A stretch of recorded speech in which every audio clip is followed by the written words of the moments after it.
16e conférence de l'abbé Saint-Cassien, avec l'abbé Joseph, au sujet de l'amitié. Dans cette conférence, nous allons parler des différentes sortes d'amitié, donc des amitiés naturelles et passagères, de l'amitié qui vient de la vertu. Nous allons montrer qu'elle s'accroît avec la perfection. Nous allons voir ce qui la conserve ou la détruit. Nous allons voir quel est le fondement de la véritable amitié. Nous allons parler aussi des mépris du bien du monde et du sacrifice de la volonté, de la pensée de la mort, de la douceur, de l'humilité, de la véritable et de la fausse patience, des défauts contre la charité et des serments d'amitié. Alors le bienheureux abbé Joseph, dont nous allons maintenant rapporter les entretiens, était un des 3 solitaires que nous avons cités dans notre première conférence. Il était d'une noble famille et un des premiers d'une ville d'Égypte appelée Tmuis. Non seulement il parlait égyptien, mais il savait parfaitement le grec. Et avec les personnes qui, comme nous, ne connaissaient pas sa langue, il n'avait pas besoin d'interprète et s'exprimait très bien dans la nôtre. Lorsque le saint abbé eut appris que nous désirions nous instruire auprès de lui, il nous demanda si nous étions frères. Et quand il sut que nous étions frères par l'esprit et non par le sang, et que, depuis notre séparation du monde, nous avions toujours été unis, soit dans les monastères, soit dans les pèlerinages que nous avions entrepris ensemble pour notre avancement spirituel, il s'exprima en ces termes. Il y a bien des sortes d'amitié qui unissent diversement les hommes dans des rapports d'affection. L'amitié naît quelquefois de ce qu'on a entendu dire d'une personne, ou des affaires, des engagements qu'on a avec elle. Le commerce, la profession des armes et des arts, la communauté de goût et d'études l'établissent également. Et l'on voit même ceux qui vivent dans les bois et les montagnes et se plaisent à répandre le sang des hommes, aimer avec ardeur les compagnons de leurs crimes. Il y a aussi une affection qui vient de l'instinct de la nature et de cette loi du sang qui fait préférer aux autres les proches, les époux, les parents, les frères et les enfants. Cela existe non seulement parmi les hommes, mais encore parmi les oiseaux et les animaux, car nous les voyons protéger et défendre leurs petits avec une admirable tendresse, sans craindre de s'exposer souvent pour eux au péril et à la mort. Les bêtes féroces, les serpents et les reptiles, que leur férocité et leur poison mortel séparent des autres animaux et dont la seule vue est dangereuse, s'aiment et vivent en paix, à cause de leur commune origine. Mais toutes ces sortes d'affections qui unissent les méchants comme les bons, les bêtes et les serpents, ne peuvent durer toujours. Elles cessent quelquefois par le changement de lieu et par l'oubli que causent le temps et les affaires. Et ces rapports qu'ont fait naître l'intérêt, le plaisir, la parenté et les besoins de la vie sont souvent rompus par le moindre événement. Il n'y a qu'une amitié qui soit indissoluble. C'est celle qui ne vient pas d'une considération extérieure des services reçus, des affaires ou de la parenté, mais qui vient de la conformité des vertus. Celle-là, aucun accident ne peut la rompre. Le temps et les distances ne peuvent la détruire. Elle résiste même à la mort. Cette seule véritable et durable affection s'accroît par la perfection et la vertu de ceux qu'elle unit. Une fois qu'elle est commencée, elle doit être à l'abri des différentes inclinations et des contradictions de volonté.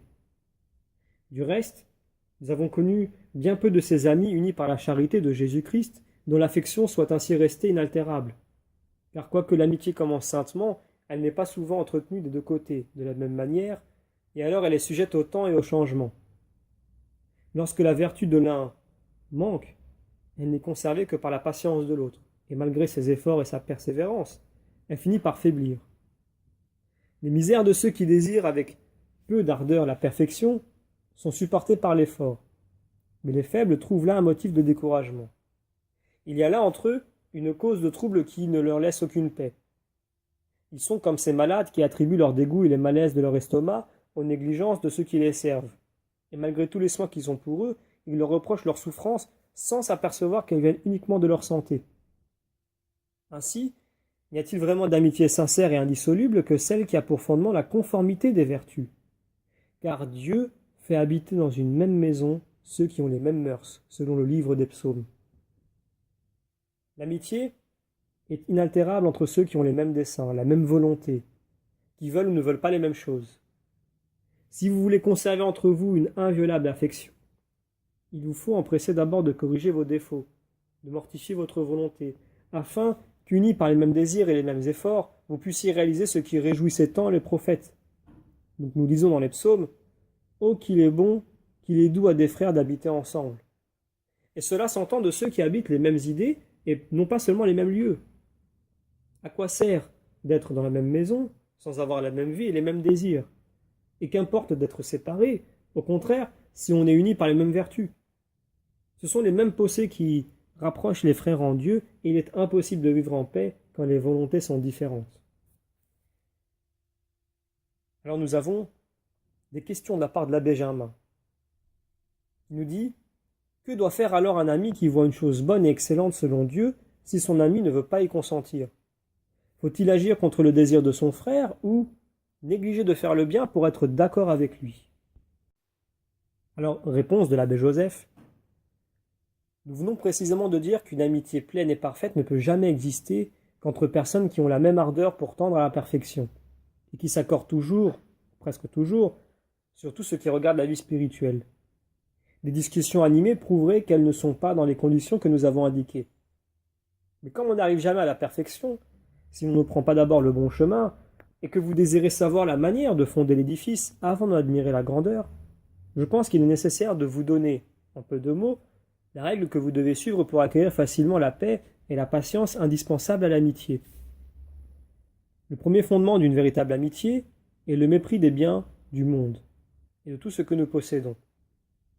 Ne serait-ce pas une injustice, une impiété même, si, après avoir renoncé au monde et à ses vanités, nous ne préférions à quelque vil objet qui nous reste l'affection si précieuse de nos frères? Il faut secondement sacrifier sa volonté, de peur que, s'estimant plus sage et plus éclairé, on aime mieux suivre son avis que celui des autres. Troisièmement, savoir préférer à la paix et à la charité ce qu'on croyait utile et nécessaire. Quatrièmement, être persuadé qu'il n'y a aucun motif, juste ou injuste, de se mettre en colère. Cinquièmement, s'efforcer d'apaiser la colère de son frère, même lorsqu'il l'a conçue contre nous, sans sujet, en pensant que le trouble des autres peut nous nuire aussi à nous-mêmes, et qu'il faut le calmer comme s'il nous était personnel. Et enfin, le dernier moyen qui peut servir aussi pour vaincre tous les vices, c'est de croire qu'on peut mourir dans la journée. Cette pensée non seulement bannira toute aigreur de notre âme, mais encore elle éloignera tous les mouvements de la concupiscence et toutes les tentations. Celui qui suivra ces règles ne pourra jamais ressentir ou causer les tristes effets de la colère et de la discorde. Mais dès qu'on ne les observe pas, l'ennemi de la charité répand dans le cœur des amis les poisons secrets de la discorde.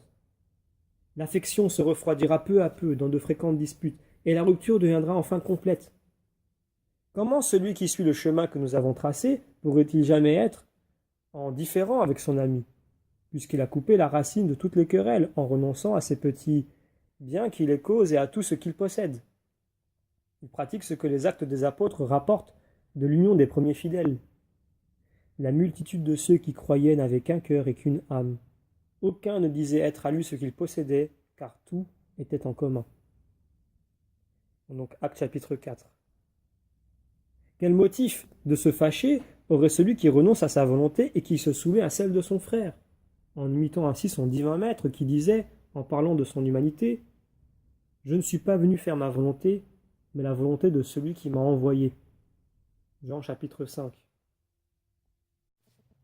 Quelle contestation fera naître celui qui règle ses désirs sur ceux de son frère et qui s'en rapporte à ses décisions en lui disant humblement comme dans l'Évangile, « Cependant, qu'il soit fait non pas comme je le veux, mais comme vous le voulez. » Comment peut-il contrister, puisqu'il met la paix au-dessus de tous les biens et qu'il se rappelle cette parole en Saint Jean, « Le monde reconnaîtra que vous êtes mes disciples si vous vous aimez les uns les autres. » C'est à ce signe que le Christ a voulu qu'on reconnût ces brebis, comme au caractère qui les distingue le plus des autres.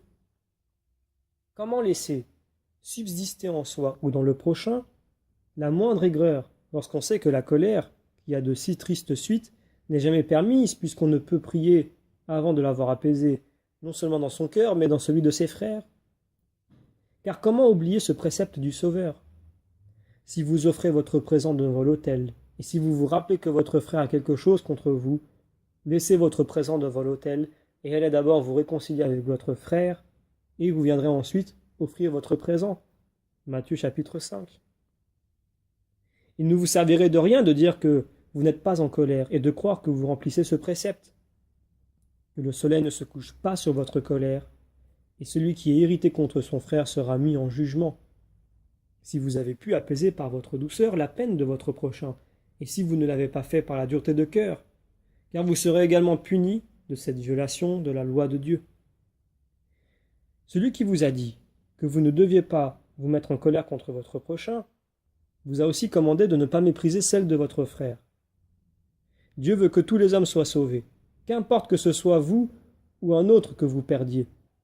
Il y a toujours une perte dont profite le démon, qui se réjouit de la ruine des âmes. Et enfin, comment peut-on conserver la moindre rigueur contre son frère, si l'on croit qu'on peut mourir tous les jours et à chaque instant? Puisqu'il n'y a rien qu'on ne doive sacrifier à la charité, il n'y a rien non plus qu'on ne doive souffrir pour éviter la colère. Il faut tout mépriser, même ce qui nous paraît utile et nécessaire, plutôt que de tomber dans cette faute et supporter ce qui nous semble plus pénible pour conserver la paix et le trésor de l'amitié. Car, soyons bien persuadés qu'il n'y a rien de plus pernicieux que la colère et de plus précieux que la charité.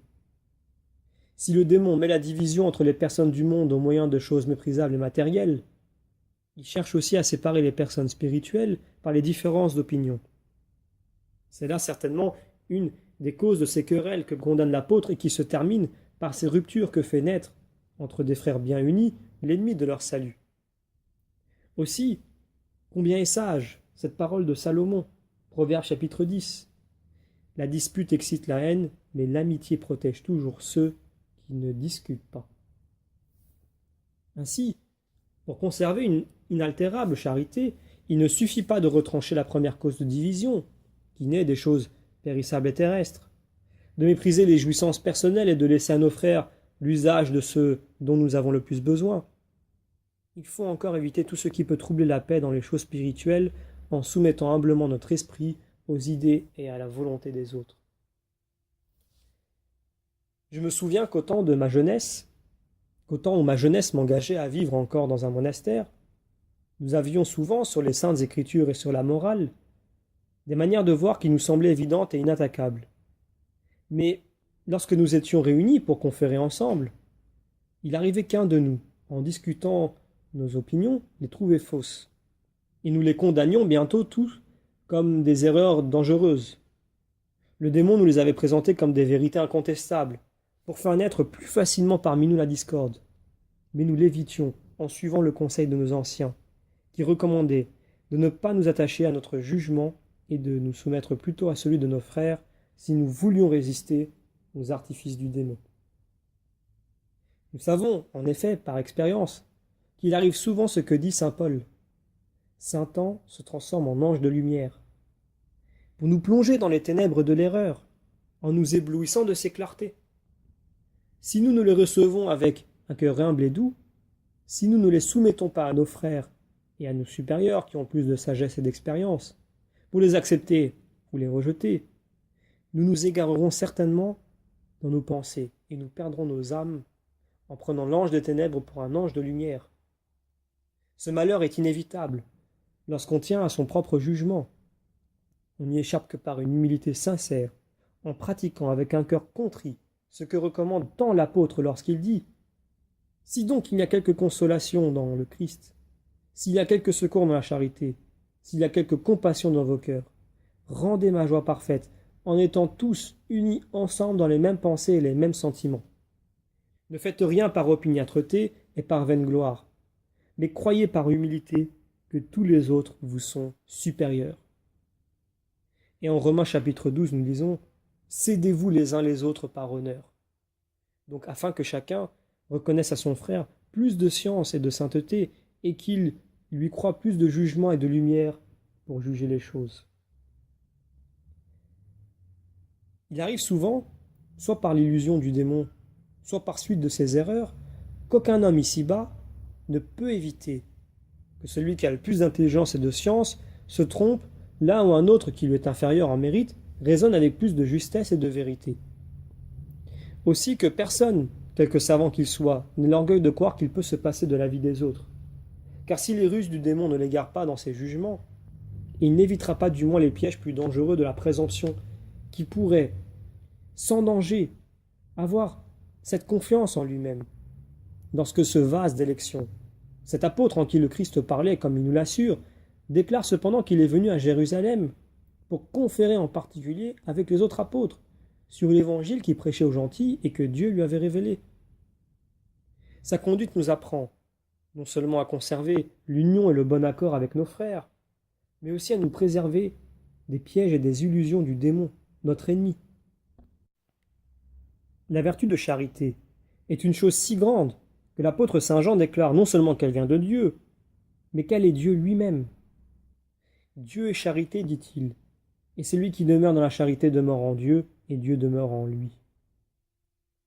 Nous comprenons bien que la charité est divine quand nous sentons la vérité de ce que dit l'apôtre. La charité de Dieu est répandue dans nos cœurs par l'Esprit Saint qui habite en nous. Romains chapitre 5. C'est comme s'il disait « Dieu est répandu dans nos cœurs par l'Esprit Saint qui habite en nous ». C'est ce même esprit que nous ne savons pas ce qu'il faut demander. Donc, quand nous ne savons pas ce qu'il faut demander, qui prie pour nous par des gémissements ineffables. Mais celui qui sonde les cœurs sait ce que désire l'Esprit parce qu'il fait pour les saints des demandes selon Dieu. On peut montrer à tout le monde cette charité, dont l'apôtre a dit « Pendant que nous avons le temps, faisons le bien à tous et surtout à ceux qui nous sont unis par la foi. » Et l'on doit tellement cette charité à tous que notre Seigneur nous ordonne de l'avoir pour nos ennemis même, car il a dit « Aimez vos ennemis ». Matthieu chapitre 5. Pour la charité d'affection, on ne le témoigne qu'à un petit nombre de personnes qui nous sont unies par des rapports de mœurs et de vertus. Et il y a dans cette affection bien des degrés différents. Car les parents, les époux, les frères et les enfants s'aiment de différentes manières. Et dans toutes ces affections, il y a encore bien des nuances. L'amour des parents pour leurs enfants est bien loin d'être toujours le même. Le patriarche Jacob avait 12 enfants, qu'il aimait comme un père. Mais il avait pour Joseph une affection particulière, que nous signalent les Saintes Écritures. Ses frères étaient envieux, dit-elle, parce que son père l'affectionnait. Genèse chapitre 37. Non pas que cet homme juste ne fût pas bon père et n'aimât ses enfants, mais il préférait Joseph, et l'aimait plus tendrement, comme une figure du Sauveur. Il en était de même de saint Jean l'Évangéliste, dont il est dit « le disciple que Jésus aimait ». Notre Seigneur aimait certainement ses autres apôtres, puisqu'il a dit lui-même « Comme je vous ai aimés, aimez-vous les uns les autres ». Et il dit ailleurs « Il aimait les siens qui étaient dans le monde, et il les aima jusqu'à la fin ». Son affection particulière pour saint Jean ne prouvait pas qu'il fût indifférent à l'égard des autres disciples, mais elle montrait seulement qu'il récompensait, par une tendresse plus grande, celui que la pureté de son corps et le privilège de sa virginité lui rendaient plus aimable. L'Évangile le remarque, non comme une exclusion des autres, mais comme une grâce plus abondante. Il en est de même pour l'épouse des Cantiques qui dit « Réglez en moi la charité ». La charité, bien réglée, n'a de haine pour personne, mais elle aime selon les mérites de chacun. Elle a une affection générale pour tout le monde, mais elle choisit ceux pour lesquels elle doit avoir une affection particulière, et parmi ceux-là même, elle a encore des préférences. Nous voyons au contraire, hélas, bien des religieux, lorsqu'ils ont quelque chose contre leurs frères, ou que leurs frères ont quelque chose contre eux, être assez durs et assez obstinés pour dissimuler leurs sentiments, et se mettre à chanter des psaumes en s'éloignant de ceux que pourraient apaiser quelques excuses, quelques paroles bienveillantes. Ils s'imaginent adoucir ainsi leur mauvaise humeur, tandis qu'ils augmentent, par leur conduite, ce feu qu'ils auraient pu éteindre promptement s'ils avaient été plus doux, plus humbles de cœur, et s'ils avaient su, par quelques regrets, guérir leur âme et celle de leurs frères. Ils favorisent ainsi leur faiblesse, ou plutôt leur orgueil, et nourrissent la racine des querelles au lieu de l'arracher. Ils oublient le précepte du Seigneur. Celui qui s'irrite contre son frère est coupable de jugement. Si vous vous rappelez que votre frère a quelque chose contre vous, laissez votre présent devant l'autel. Allez d'abord vous réconcilier avec votre frère, et vous viendrez ensuite offrir votre présent. Dieu ne veut pas assurément que nous méprisions la mauvaise humeur de notre prochain, puisque si notre frère a quelque chose contre nous, il ne reçoit pas nos présents, c'est-à-dire qu'il n'écoute pas notre prière, tant que nous n'aurons point, par une prompte démarche, fait cesser de ce désaccord, qu'il soit juste ou injuste. Car notre Seigneur ne dit pas, si votre frère a un véritable sujet de se fâcher contre vous, laissez votre présent devant l'autel et allez vous réconcilier avec lui. Mais si vous vous rappelez que votre frère a quelque chose contre vous, c'est-à-dire si votre frère a le plus futile grief contre vous, et que vous vous le rappeliez tout à coup, sachez que vous ne devez pas offrir les présents spirituels de vos prières avant d'avoir effacé, par votre déférence, cette irritation de votre frère, quel qu'en soit le motif. Si donc l'Évangile nous ordonne d'apaiser nos frères qui se sont fâchés pour des causes légères et anciennes, que mériterons-nous quand, par une opiniâtreté coupable, nous conservons des animosités récentes qui sont venues par notre faute, quand, par un orgueil détestable, nous rougissons de nous humilier, nous refusant de reconnaître que nous sommes la cause de l'irritation de notre frère, résistant ainsi aux préceptes du Seigneur et prétendant que nous ne pouvons pas et que nous ne devons pas l'observer. En jugeant ainsi de la possibilité de la convenance de la loi, nous en devenons, comme dit l'apôtre, les juges et non les observateurs. Combien aussi n'est-il pas déplorable de voir les religieux, lorsqu'ils ont été blessés par quelques paroles, qu'on cherche à les calmer en leur rappelant que celui qui se fâche contre son frère est coupable, et que le soleil ne doit pas se coucher sur leur colère, répondent que si un païen ou un homme du monde leur avait ainsi parlé, ils l'auraient supporté, mais qu'il est impossible d'accepter une pareille injure d'un frère qui savait bien ce qu'il faisait. Il faut donc être patient à l'égard des infidèles et des sacrilèges, mais non pas à l'égard de tout le monde. Et la colère qu'on aura contre un païen sera coupable, tandis que celle qu'on a contre son frère sera innocente. L'irritation qui trouble l'âme n'est-elle pas la même, et ne lui nuit-il pas toujours, quelle que soit la personne qui la cause? L'obstination est bien grande pour empêcher à ce point de comprendre les paroles de notre Seigneur. Il ne dit pas « quiconque se fâchera contre un étranger sera coupable de jugement », ce qui pourrait peut-être excepter ceux qui nous sont unis par la même vie et la même foi. Mais le texte de l'Évangile est très clair. Celui qui se fâche contre son frère est coupable de jugement. Quoique nous devions, selon la règle de la vérité, regarder tous les hommes comme nos frères. Cependant, dans ce passage, le nom de frère doit encore plus s'appliquer aux chrétiens qui partagent notre vie qu'aux païens et aux infidèles. Quelle erreur aussi de croire que nous sommes bien patients quand nous dédaignons de répondre à ceux qui nous blessent et que nous irritons bien plus nos frères par notre silence affecté et par notre air méprisant, que nous ne l'aurions fait par nos paroles les plus amères. Nous nous imaginons que nous ne sommes pas coupables devant Dieu parce que nous n'avons rien dit qui puisse nous faire juger et condamner par les hommes, comme si Dieu punissait seulement les paroles et non pas la volonté, l'acte et non pas l'intention. S'arrêterait-il moins à ce que vous auriez dit qu'à ce que vous auriez fait par votre silence? Ce n'est pas seulement l'injure qu'on adresse à son frère qui déplaît à Dieu, mais c'est surtout le dessein qu'on a de l'irriter. Aussi son jugement sera-t-il moins sévère pour celui qui aura commencé la querelle que pour celui qui l'aura enflammé par sa faute. C'est la volonté et non l'exécution qu'il faut considérer dans le péché. Quelle différence y a-t-il entre tuer son frère d'un coup d'épée ou causer sa mort d'une autre manière? Il meurt toujours, que ce soit par ruse ou par violence. Suffirait-il de n'avoir pas poussé de sa propre main un aveugle dans un précipice? Et ne serait-on pas aussi coupable si l'on avait négligé de l'arrêter au moment où il allait tomber? Serait-on innocent de la mort d'un homme si on ne l'avait pas étranglé soi-même, mais si on avait préparé la corde, ou si on ne l'avait pas ôté quand on pouvait le faire? Il ne sert donc à rien de garder le silence, si nous ne le gardons que pour faire, par notre silence, ce que nous aurions fait par nos paroles, et si nous y ajoutons des gestes qui ne peuvent qu'irriter davantage le frère que nous devions apaiser. Comment voulons-nous être loués de l'avoir ainsi perdu? Notre silence nous nuira à tous les deux, car il augmente la colère dans un cœur et il empêche de l'éteindre dans l'autre. C'est à ceux qui agissent ainsi que s'adresse la malédiction du prophète. Malheur à celui qui abreuve de fiel son ami et qui s'enivre pour voir sa nudité, il sera rempli de honte et non de gloire. C'est pour eux qu'il est également dit, en Jérémie chapitre 9, « Le frère voudra supplanter son frère, et l'ami tromper son ami. L'homme se rira de son frère et ne lui dira pas la vérité, car tous feront de leur langue comme un arc de mensonge et non de vérité.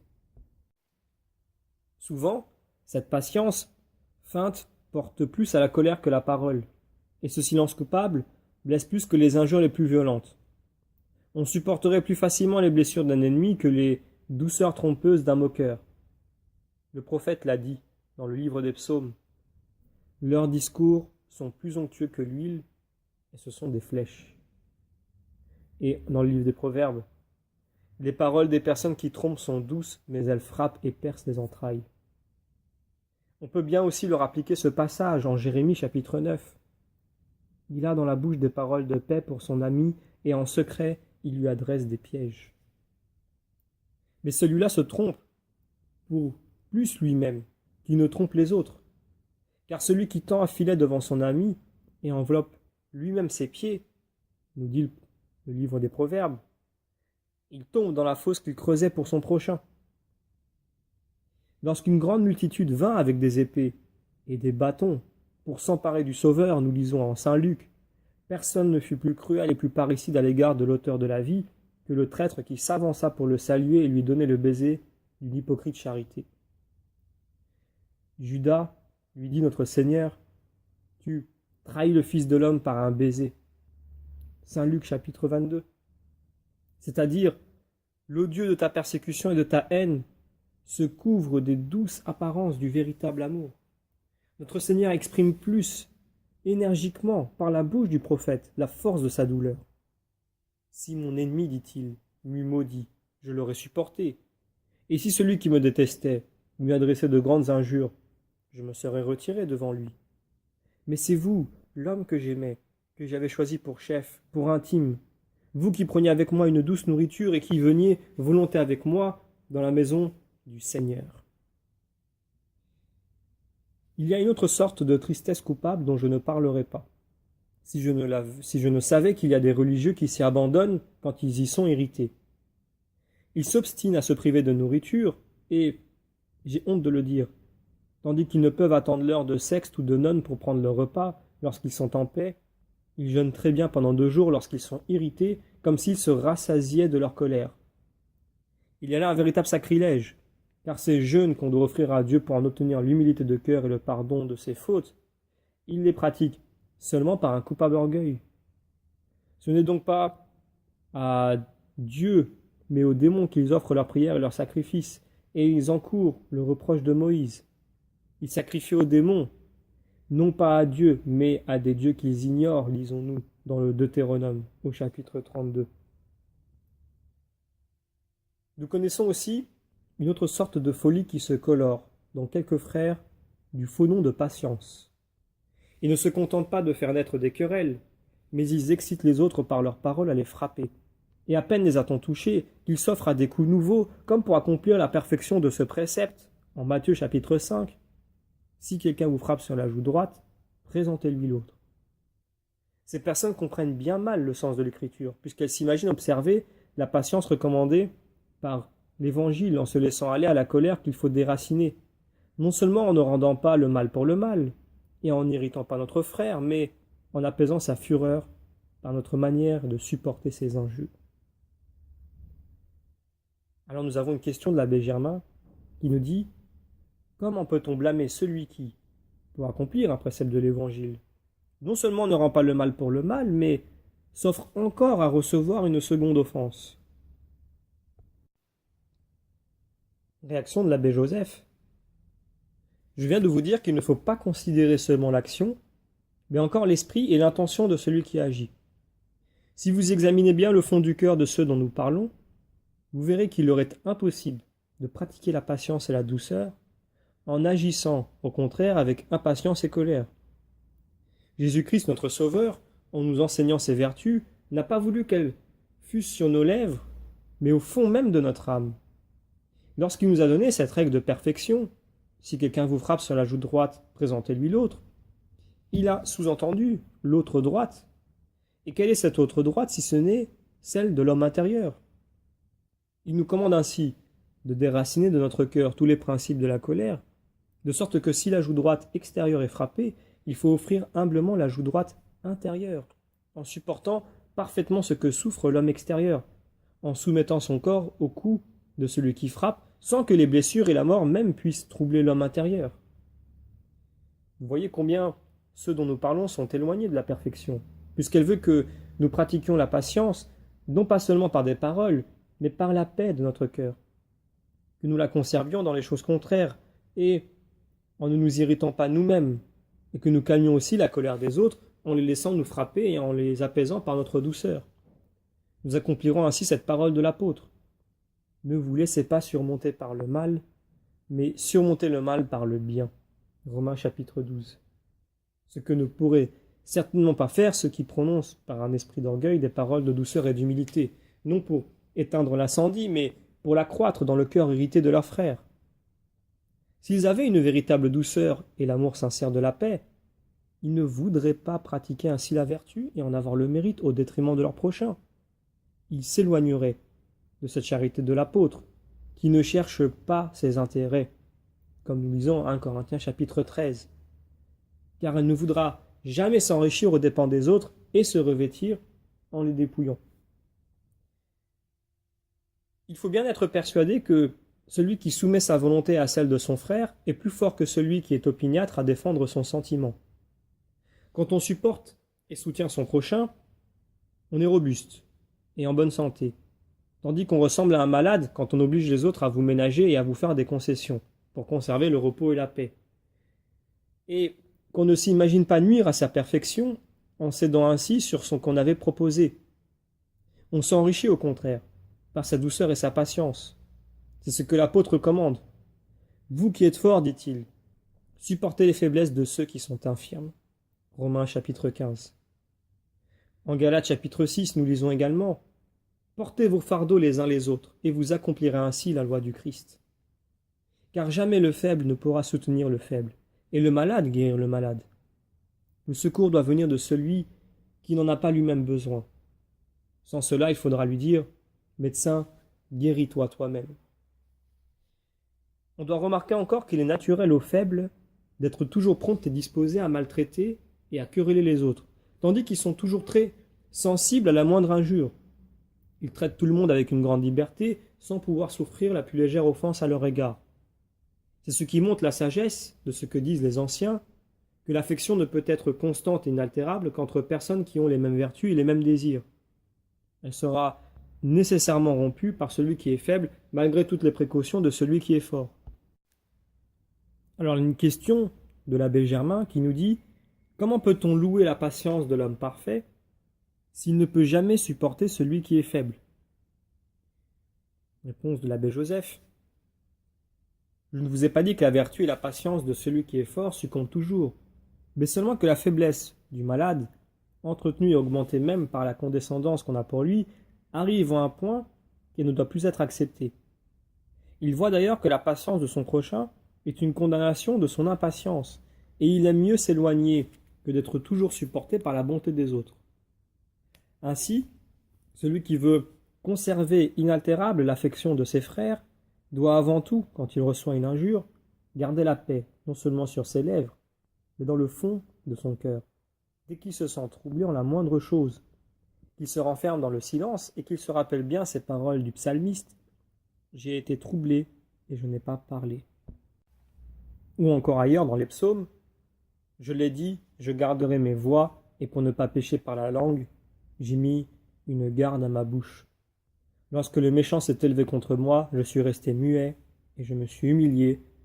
Je n'ai pas même voulu dire de bonnes choses. » Il ne doit pas considérer le présent et écouter ce que le trouble de son esprit et la colère veulent lui faire dire, mais il doit se rappeler la charité qu'il a eue jusqu'alors, de penser qu'au moyen de rétablir la paix et d'éloigner tout ce qu'on pourrait y nuire. En songeant à la douceur de la réconciliation, qui doit bientôt suivre, il ne sentira pas l'amertume de la discorde présente, et il ne répondra que des choses qu'il ne pourra regretter et qu'on ne saura lui reprocher lorsque la bonne harmonie sera rétablie. Il accomplira ainsi cette parole du prophète « Dans la colère, souviens-toi de la miséricorde ». Il faut donc retenir tout mouvement de colère et gouverner avec tant de sagesse notre âme que nous ne méritions jamais ce que dit Salomon de ceux qui se mettent en fureur. L'insensé fait voir toute sa colère, tandis que le sage la dirige avec mesure. Proverbe chapitre 29. C'est-à-dire, l'insensé pour se venger se laisse aller à la colère, tandis que le sage affaiblit et bannit peu à peu la sienne par son jugement et sa modération. C'est ce que recommande saint Paul. Ne vous vengez pas vous-même, mes bien chers frères, mais laissez passer la colère. C'est-à-dire, n'écoutez pas la colère qui vous pousse à la vengeance, mais laissez passer la colère, en ne resserrant pas vos cœurs dans les liens de la faiblesse et de l'impatience, de telle sorte qu'ils ne puissent supporter les attaques et les violences. Mais dilatez au contraire vos cœurs afin qu'ils reçoivent les flots de la colère dans l'étendue de cette charité qui souffre tout et qui supporte tout, comme nous pouvons lire dans le 13e chapitre de la première épître aux Corinthiens. Qu'ainsi votre âme se dilate dans la douceur et la patience, qu'elle ait toujours en elle-même une retraite paisible, où elle puisse se réfugier pour réfléchir et laisser se dissiper les fumées de la colère. On peut aussi comprendre d'une autre manière ce que dit saint Paul. Nous laissons passer la colère toutes les fois que nous cédons humblement à l'irritation des autres, et que nous supportons leur violence comme si nous étions dignes de toutes sortes d'injures. Il y en a qui interprètent autrement la perfection recommandée par l'apôtre et qui s'imaginent que, pour laisser passer la colère, il faut s'éloigner de celui qui est irrité. Mais au lieu d'étouffer la discorde, n'est-ce pas au contraire l'augmenter? Au lieu d'apaiser sur le champ, par sa conduite, la colère de son prochain, on l'excite plutôt qu'on ne l'adoucit en le fuyant. C'est ce que dit Salomon. Ne vous hâtez pas de vous irriter en vous-même, car la colère habite le sein des insensés. Ne soyez pas prompt à vous disputer, afin de ne pas vous repentir un jour. Proverbe chapitre 25. Le sage ne blâme pas la promptitude de la colère pour en approuver la lenteur. Salomon dit encore, en Proverbe chapitre 12, « L'homme insensé fait paraître sur le champ sa colère, tandis que l'homme adroit sait cacher sa honte. » Il ne dit pas que les sages doivent cacher les mouvements honteux de la colère, et qu'en évitant une trop grande promptitude, ils peuvent la faire paraître plus tard. Mais il veut dire que, si nous subissons quelquefois, malgré nous, cette faiblesse humaine, nous la cachons au premier instant, afin de pouvoir ensuite la corriger complètement. Car la nature de la colère est de languir et de s'éteindre quand on l'arrête, tandis qu'elle s'enflamme de plus en plus quand on la fait paraître. Élargissons donc nos cœurs, de peur qu'étant comprimés dans les entraves de la faiblesse, ils n'éprouvent les convulsions de la colère et que nous ne puissions ressentir cette dilatation de la loi de Dieu dont parle le prophète lorsqu'il dit « J'ai couru dans la voie de vos commandements lorsque vous avez dilaté mon cœur. » L'Écriture nous enseigne que la patience est la véritable sagesse, car il est dit « L'homme patient excelle dans la prudence, tandis que celui qui est susceptible est très insensé. » Proverbe chapitre 14. L'Écriture parle ainsi de celui qui demande à Dieu le don de la sagesse. Et Dieu donna à Salomon la sagesse, une prudence extrême et un cœur aussi vaste que les sables innombrables de la mer. L'expérience a bien souvent prouvé que les personnes qui se sont liées par des serments et dont l'amitié est une sorte de pacte ne sauraient rester longtemps unies. Soit que leur amitié n'ait pas pour but leur perfection, et pour principe le précepte de la charité, mais qu'elle soit toute terrestre et qu'elle ait pour base l'intérêt et la nécessité. Soit que l'ennemi des hommes, qui cherchent à leur faire violer leur serment, parviennent à rompre entre eux les liens de l'affection. Reconnaissons donc la vérité de cette maxime des sages. L'union, la véritable amitié, ne peut exister qu'entre personnes sincèrement vertueuses. C'est ainsi que le bienheureux abbé Joseph nous parla de l'amitié chrétienne et nous encouragea à nous unir plus que jamais dans une sainte et inaltérable charité.